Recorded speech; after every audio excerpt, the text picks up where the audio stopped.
Today I'd like to review for you the Red Lobster Cheddar Bay Biscuit Mix. Did you know you can buy this on Amazon?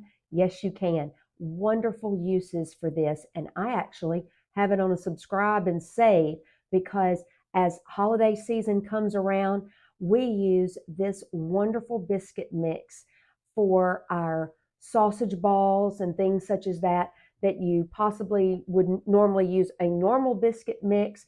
This has so much additional flavor that it is really, really beneficial. And from Amazon, you can actually get it in a subscribe and save. It comes in various packs, and you can get this as just a single box.